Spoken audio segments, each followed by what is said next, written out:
Us heu plantejat alguna vegada jugar un partit de futbol dins d'una bombolla de plàstic? Doncs això és el Babel Futbol i a Martorelles els més curiosos i atrevits l'han pogut provar. Jugar a futbol, però una mica diferent del que estem acostumats. És l'anomenat Babel Futbol, un esport alternatiu amb el qual han gaudit unes 80 persones a Martorelles. En el marc de la setmana esportiva s'han organitzat 2 campionats. Un obert a tota la ciutadania, on s'han apuntat martorellencs de totes les edats, des dels 10 anys, i una competició entre les diferents colles de la festa major del municipi. Des de l'Ajuntament, l'objectiu és fomentar l'esport a totes les edats i oferir al poble altres espais a banda de les activitats esportives que ja es fan des de les entitats.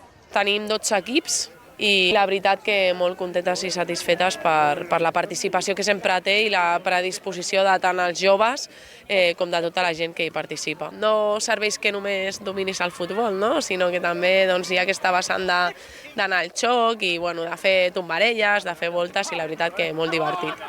Els participants han passat una molt bona estona, tot i que amb alguna complicació. Asseguren que és molt més difícil que el futbol convencional.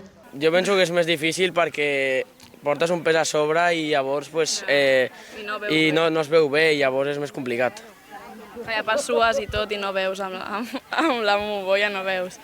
Llavors és una mica, ja et donen cops i tot i clar, és una mica més complicat. Molt cansat, però molt divertit, la veritat.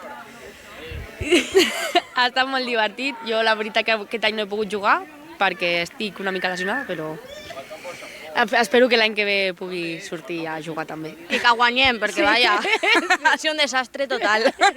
És molt divertit, pots vindre amb els teus amics i... A més, és algo diferent, que no ho fem normalment, i ens sembla molt original i és com algo que sempre els ha agradat molt als nens. L'equip que més punts obtenia en els diferents partits guanyava un premi, però tots els assistents s'han quedat més amb les rialles i la diversió.